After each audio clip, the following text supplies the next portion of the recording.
جب پڑوسیوں نے پوچھا تو دائی حلیمہ نے کہا کہ نہیں، جب سے یہ نور والا آیا ہے، ہاں میں گھر کے کسی کونے میں اس کو لے کر جاتی ہوں تو اللہ وہاں پر نور پھیلا دیتا ہے، روشنی پھیلا دیتا ہے۔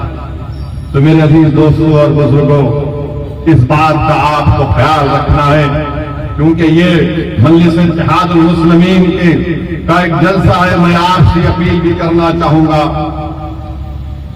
کہ الیکشن آ رہے ہیں، میری آپ سے دمن گزارش ہے کہ آپ مجلس اتحاد المسلمین کو مضبوط کریں، اور اگر کوئی کسی کو اعتراض ہوگا کہ اسد الدین اویسی جشن رحمت اللہ علیہ صلی اللہ علیہ وسلم میں سیاست کی بات کر رہا ہے تو دیوانے تم سیرت النبی کو نہیں پڑھے، اگر تم سیرت النبی کو پڑھتے تو تم کو معلوم ہوتا۔ کسی شاعر نے اچھا کہا کہ جدا ہو دین سے سیاست تو رہ جاتی ہے چنگیزی۔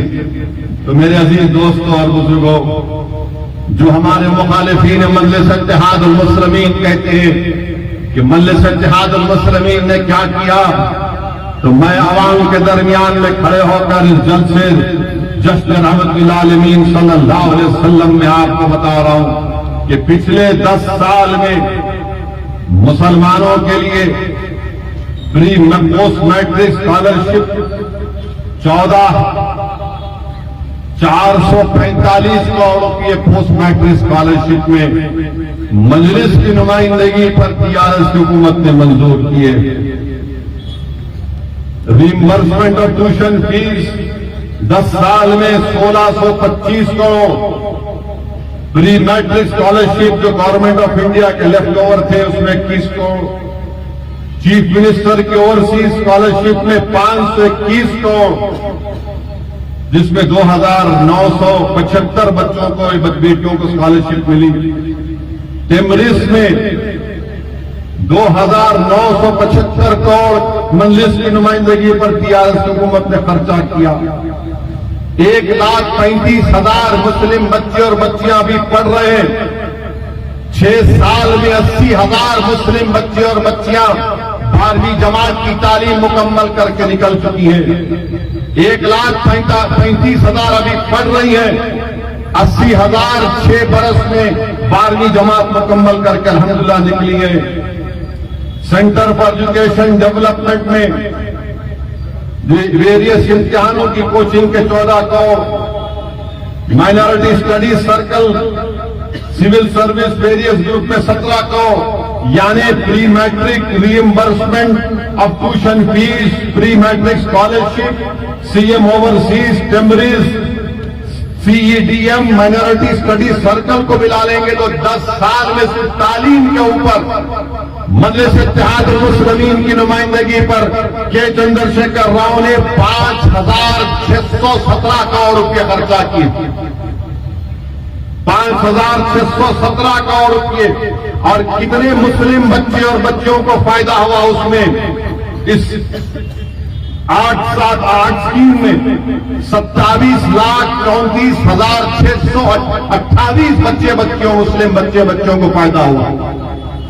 27,34,628 کو 5,617 کروڑ خرچہ ہوئے، اور مخالفین مجلس کے پاس اس کا کوئی جواب نہیں۔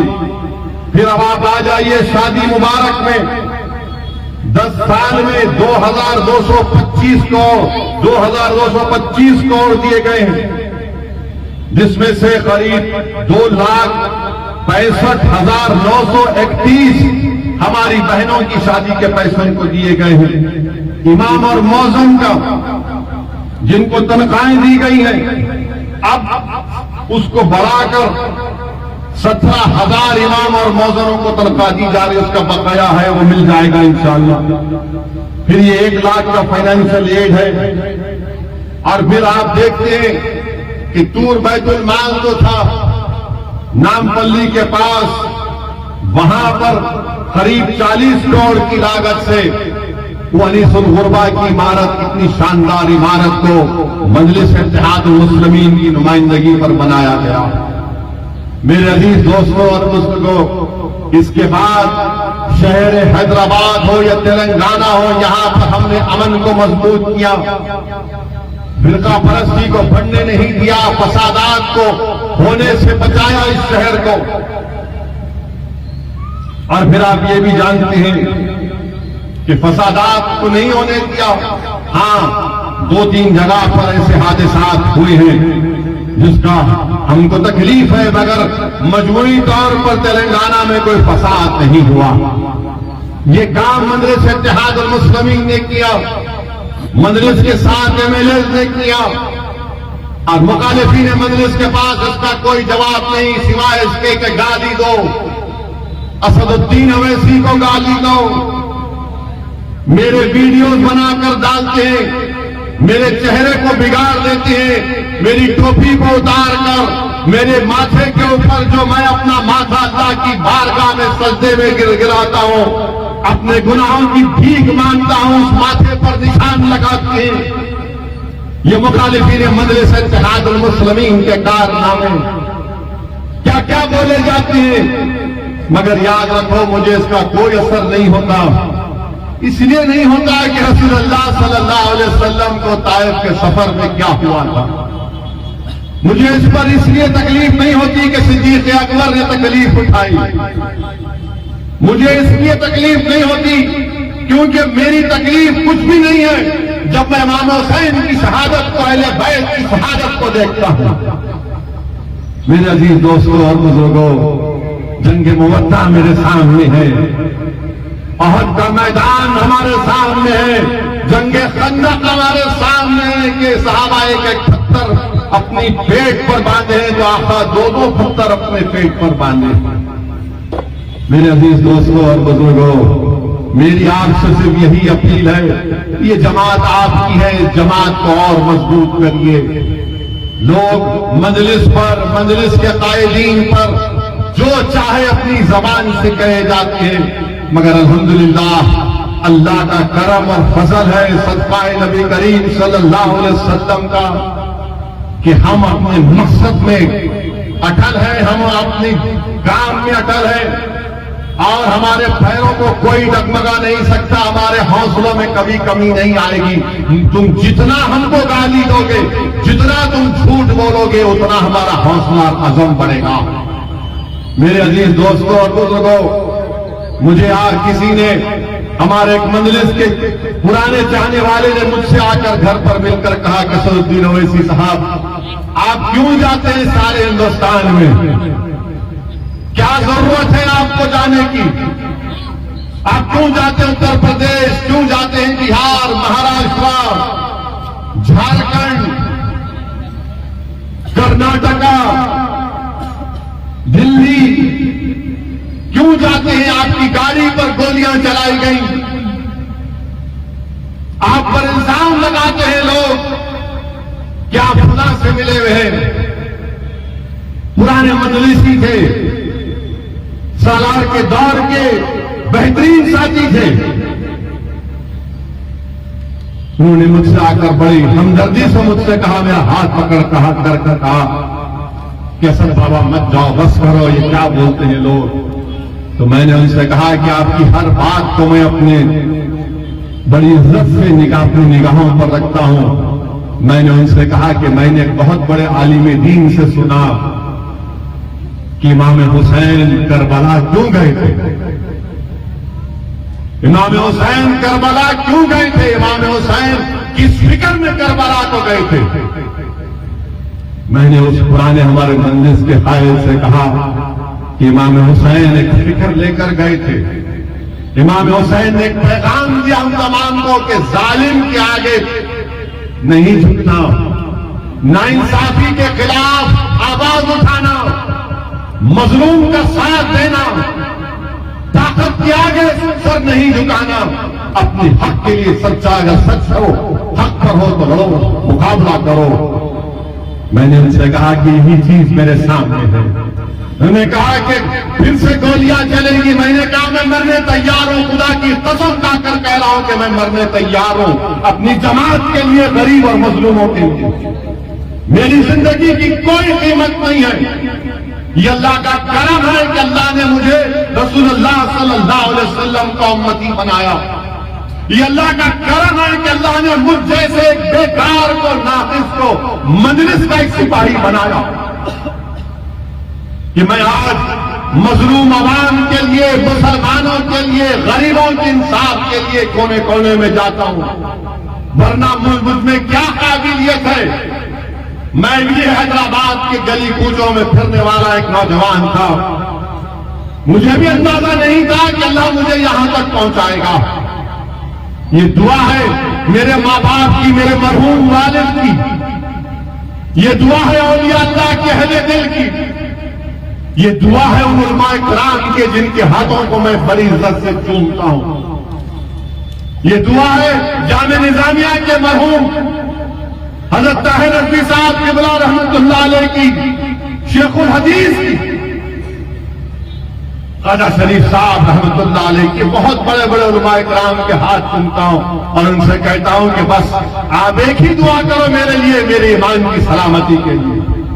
جو لوگ آج مجھ پہ الزام لگاتے لگاؤ، مجھے کوئی فکر نہیں ہے، مگر یاد رکھو ایک دن جب میدان ہوگا نا، جب اللہ سب کا فیصلہ کرے گا، رائے برابر چیز کا فیصلہ کرے گا، تم جب تیار رہنا، تم جب تیار رہنا، مجھے اس کی کوئی فکر نہیں ہے. میرے عزیز دوستوں اور بزرگوں، آج صالح نگر کنچا میں پچھلے 4-5 دن سے مختلف دورے چل رہے ترقیاتی کاموں کے. میں جب قلعے گولکنڈہ میں داخل ہوا تو مجھے یاد آیا کہ برسوں پہلے قائد سالار ملت کے ساتھ میں آتا تھا. میری عمر 12-13 سال کی ہوگی. اس زمانے میں جلسے رات کے 3-3 بجے تک چلتے تھے. مجھے قائد یاد آئے، میرے والد مرحوم یاد آئے. میں بیٹھا تھا گاڑی میں. انسان ہوں میرے بھائی، ظاہر ہے جس کے والد نہیں ہوتے دنیا میں، ہر اگر بیٹا ہوگا تو اس کو بیٹی ہوگی تو اس کے اپنے باپ ماں یاد آتے. مجھے بھی یاد آئے. سالار کی باتیں دماغ میں آنا شروع ہو گئیں. ہم اتر کر ابتدا کر رہے تھے مذرات. آپ جب اپنے والدین کے والد کو یاد کرتے ہیں تو تھوڑا آپ خاموش ہو جاتے ہیں. ہم اترے تو اچانک ایک ضعیف بزرگ کو میں دیکھا. میرا ہاتھ پکڑ لیے، بولے اب تمہارے کو نہیں چھوڑوں گا، میری دکان پہ چلو. اور اتنی دعائیں دیے مجھے، اتنی دعائیں دیے کہ اللہ تمہارے کو سلامت رکھے، اللہ تمہاری حفاظت کرے. میرے بھائی، وہ میں جانتا نہیں کون ہے وہ شخص، مگر میرے دل کو چیر کے رکھ دیے ان کے الفاظ، ان کی محبت، ان کی شفقت میرے حوصلے میں اضافہ کر دیا، میرے عزم میں اضافہ کر دیا کہ یہ بزرگ اگر میرے ساتھ ہے، ان کی دعائیں میرے ساتھ ہے تو میں پہاڑوں سے ٹکراؤں گا، ڈروں گا نہیں کبھی کسی سے انشاءاللہ. میرے عزیز دوستوں اور بزرگوں، یہ مجلس اتحاد المسلمین کی محبت ہے جس کو یہ لوگ سمجھ نہیں سکتے. ارے تم گالی دو، جھوٹ بولو، جو کرتے کر لو، جب تک اللہ زندہ رکھے گا ہم تمام کو، ہم اپنی جماعت کے لیے کام کرتے رہیں گے. اب یہ تلنگانہ کا کانگریس کا صدر چمٹی کو بھی پر نکل گئے. اب یہ بول دیا کہ اسد الدین اویسی کا خاندان مہاراشٹر سے آئے. ارے دیوانے، ہم مہاراشٹر سے نہیں آئے، ہم بابا آدم یہاں پر آئے تو ان کے ہمارے ابا انہوں ہیں. تو پورا ہندوستان ہمارا ہے. بابا آدم یہاں آئے تو ابا کی زمین میں بیٹے کا حق نہیں ہوگا کیا؟ تم کہاں سے آئے بتاؤ؟ میں تو بابا آدم کا نسبت بتا دیا، بولو تم کہاں سے آئے، کدھر سے آئے تم؟ یاد رکھو تم میری زبان کا مقابلہ نہیں کر سکو گے، مگر آپ کو بتانے کے لیے کہہ رہا ہوں کہ یہ کانگریس کا یہ لیڈر جو تلنگانہ کی کانگریس کا صدر ہے، اس کی یہ زبان سے نکلنا کہ یہ تلنگانہ کے نہیں ہے، یہ RSS کی زبان ہے کہ مسلمان ہندوستان کے نہیں ہے، اسلام بھارت کا نہیں ہے، اسلام باہر سے آیا. یہ سوچ ہے اس جماعت کے صدر کی.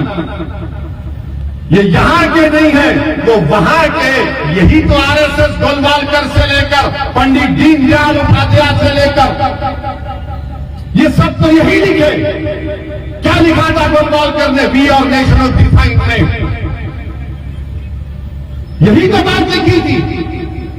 RSS کے سر سنچالک کے بیانات پڑھ لو آپ پچھلے 40 سال 50 سال پرانے، وہ یہ کہتے ہیں کہ مسلمان اسلام اس ملک کا نہیں ہے، باہر سے آئے. تو وہی زبان میں یہ کہہ رہا ہے کبوتر. مگر یاد رکھو تمہاری ان باتوں سے کوئی فرق نہیں پڑے گا.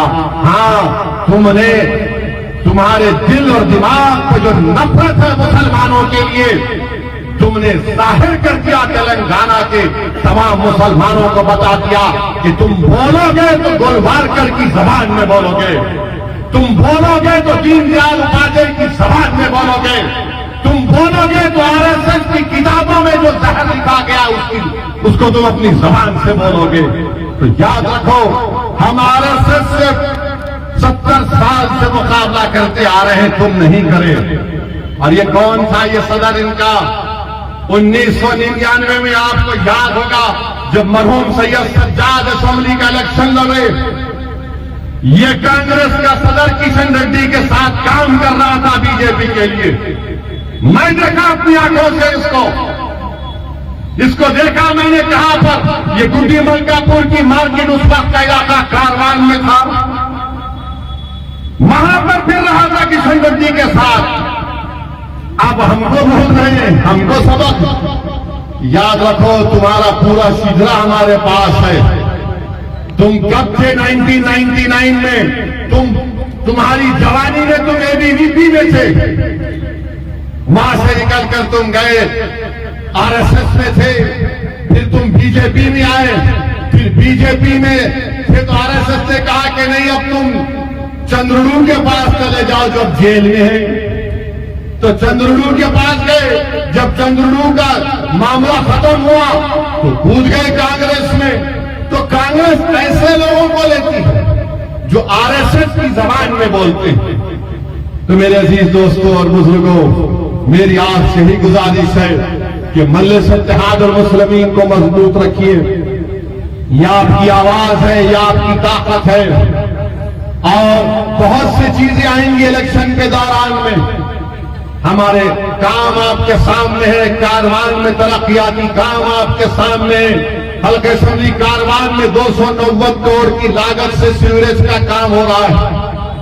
اور مجھے یقین ہے کہ جب یہ کام پائے تکمیل کو پہنچے گا انشاءاللہ تو کاروان کے 90% علاقوں میں نئی سیوریج لائن کی وجہ سے گندگی کا خاتمہ ہوگا. ہمارے MLA، ہمارے اراکین، ہمارے صدر و معتمدین محنت کر رہے ہیں کہ اور ترقیاتی کام ہو. مجھے یقین ہے کہ انشاءاللہ تعالی وہ تمام کام پائے تکمیل کو پہنچیں گے. میری آپ سے صرف یہی گزارش ہے کہ مجلس کو مضبوط رکھیے اور کانگریس پر یقین مت کریے. میں دیکھ چکا ہوں کانگریس پورے ہندوستان میں کیا کیا.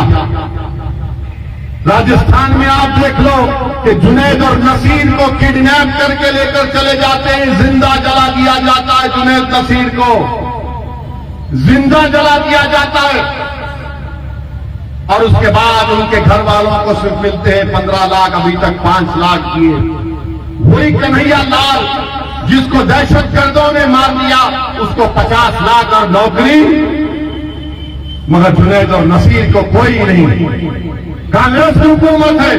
جب ٹرین کے کمپارٹمنٹ میں ایک دہشت گرد نے مسلمانوں کا داڑھی اور نام دیکھ کر گولیاں چلائی تو بازار گھاٹ کا رہنے والا ایک شخص اس نے اس کو شہید کر دیا. اس دہشت گرد نے مجلس کے MLA نے اٹھایا تلنگانہ کی اسمبلی میں.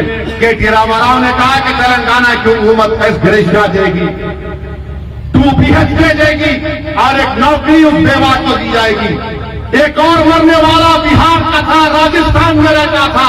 بتاؤ کانگریسیوں، جب تلنگانہ کی حکومت ایک مسلمان کی بیوہ کو جس کو ایک دہشت گرد نے مارا اس کو نوکری دی، 2 BH دے دیا، ایس گریشیا دیا، تو تمہاری حکومت راجستھان میں کچھ نہیں دیے. کیوں نہیں دیے؟ بہار میں نتیش کمار کیوں نہیں دیے؟ تو معلوم ہوا کہ وہاں پر مجلس نہیں ہے. یہ یہی چاہتی ہے کہ ہم کو ڈرایا جائے, مسلمانوں کو ڈرایا جائے, ڈرا کر حاصل کیا جائے. کرناٹکا کی مثال دینا غلط ہے. یہ تلنگانہ ہے, حیدرآباد ہے, یہاں پر مجلس ہے اور بڑے بڑے آ کر چلے گئے. ہم نے بی جے پی کی بنڈی میں پنکچر لگا دیا تو کانگریس کو بھی انشاءاللہ تعالی روکیں گے, پنکچر لگائیں گے ان کو بھی. بڑی بڑی باتیں کانگریس کر رہی ہے. ارے میں کہہ رہا ہوں, اگر آپ ہندوستان کا سنویدھان جو آئین جب بن رہا تھا, قانون ساز اسمبلی کے آپ پڑھو, نوجوانوں پڑھو, تم پڑھتے نہیں ہو. کانسٹیٹیوشن اسمبلی کے ڈیبیٹ پڑھو, جب آئین بنایا جا رہا تھا, مسلمانوں کی اگر آج اسمبلی اور پارلیمنٹ میں کم نمائندگی ہے تو اس کا ذمہ دار یہ کانگریس ہے. یہ کانگریس ہے. میں بتا رہا ہوں آپ کو, آپ جب پڑھیں گے اس کمیٹی کی رپورٹ کو پڑھیں گے کہ کیسے ڈرا کر مسلمانوں کے تحفظات کو چھین دیا گیا, پولیٹیکل ریپرزنٹیشن کو کس طرح ان کو گنگا بنا کر دکھا دیا گیا. یہی ذمہ دار ہے یہ لوگ. اگر آج ہمارے پاس بھارت کے مسلمانوں کے پاس پولیٹیکل ریپرزنٹیشن نہیں ہے تو اس کا ذمہ دار نہرو اور سردار پٹیل ہے. میں جانتا ہوں کہ میڈیا اس کو اچھالے گا, مگر چیلنج کے ساتھ کہہ رہا ہوں, کانسٹیٹیوشن اسمبلی کے ڈیبیٹ سے کس طریقے سے ان کو دھوکہ دیا گیا. ارے آج تلنگانہ میں 2000 کروڑ کا بجٹ ہے وزارت اقلیتی بہبود کا. تمہارے راجستھان میں کیا ہے, 250 کروڑ. اتنے ہی مسلمان ہیں, 250 کروڑ ہے. میرے عزیز دوستوں اور بزرگوں, اور ہمارے وزیر اعظم تلنگانہ کو آئے, عجیب وزیر اعظم. ایک طرف یہ بولتے, ایک طرف یہ بھی بولتے. یہ بولتی ہے کہ کے سی آر نے کرناٹکا کے الیکشن میں کانگریس کو پیسے دیے. ارے گھڑی میں تاشا, گھڑی میں ماشا, کیا ہے مودی جی؟ نہیں, کرناٹکا میں پیسے بھی دیے, ادھر بھی آئے, پیسے بھی دے رہے, ادھر بھی آ رہے. کیا بولنا چاہ رہے آپ؟ کیا کر دیا آپ نے دیش کا؟ اس وطن عزیز میں نفرت کو پھیلانے کا کام 2014 سے اور زیادہ ہو گیا, اور زیادہ ہو گیا. کہاں مسلمان بی جے پی میں نظر ہی نہیں آتا, مگر وزیر اعظم ایک ہی رٹ لگاتے, سب کا ساتھ, چاچا وکاس, وشواس بولتے. کوئی نظر نہیں آتا بی جے پی میں. ایک مسلم ایم ایل اے نہیں ہے ان کے پاس, ایک ہے شاید کہیں پر. ایک مسلم ایم پی نہیں ہے لوک سبھا میں, مسلم منسٹر نہیں ہے. بھارت کی سیاست سے مسلمانوں کو غائب کر دیا بی جے پی نے. تو کانگریس بھی اب ڈر رہی ہے, یہ سیکولر پارٹیاں ڈر رہی ہیں. نہیں, ذرا خاموش بیٹھو, خاموش بیٹھو, خاموش بیٹھو, خاموش بیٹھو. خاموش بیٹھنا, ہم خاموش بیٹھنے کو آئے اس دنیا میں, ہم خاموش بیٹھنے کو نہیں آئے اس دنیا میں. ہم لڑائی لڑنے آئے, اپنا حق منوانے آئے اس دنیا میں. جو خاموش بیٹھے گا وہ ختم ہو جائے گا, جو لڑے گا وہ زندہ رہے گا. جو لوگ خاموش بیٹھنے کے لیے کہہ رہے ہیں, ارے تم ہم کو 60 سال سے خاموش بٹھا کر رکھے ہو, تم نے کیا کیا بتاؤ مسلمانوں کے لیے, سوائے ڈرا ڈرا کر. ارے جو دلی میں کانگریسی ملتا, ارے بھائی ہم کو بولتے او اے سی کو دیکھو, او اے سی کو دیکھو. میرا دیکھنے کی چیز ہے, بار بار دیکھو. ہم کون روک رہا تم کو؟ آپ بولتے کہ نہیں او اے سی کو روکیں گے, انہیں بہت جا رہا. ارے پیارے, میں پھر سے کہہ رہا ہوں, اچھے کو بھی جاؤ حیدرآباد کو مقابلہ کرنے کے لیے. تمہارا پیارا اگر تیار نہیں ہے تو کسی اور کو تیار کرو, مگر یاد رکھو اسمبلی کے الیکشن میں انشاءاللہ تعالی مجلس نے جو پالیسی اور فیصلہ لیا ہے, تلنگانہ کی عوام اللہ کے فضل و کرم سے اس کی تائید کرے گی اور مجلس اس میں کامیاب ہوگی. میں پوری اطمینان اور اعتماد کے ساتھ کہہ رہا ہوں, کہ مجلس جہاں سے اپنے ایم ایل اے کے کینڈیڈیٹ کھڑا کرے گی وہاں سے مجلس کے ایم ایل اے کامیاب ہوں گے، اور مجھے یقین ہے کہ انشاءاللہ تعالی مجلس کے ایم ایل اے کی کامیابی کے ساتھ ساتھ تلنگانہ کا چیف منسٹر ماموں بنیں گے تیسری مرتبہ۔ آپ دیکھنا یہ بات، کانگریس کا ریکارڈ اٹھا کر دیکھ لو، فسادات ہوتے تھے حیدرآباد میں، ان کے ذاتی جھگڑے اتنے ہیں کہ فساد کراتے تھے یہ لوگ۔ ہم کو حیدرآباد کو بچانا ہے، ہمارے معصوم بچوں کو ہم کیا مستقبل دیں گے، اس کو دیکھ کر آپ کو فیصلہ لینا ہے۔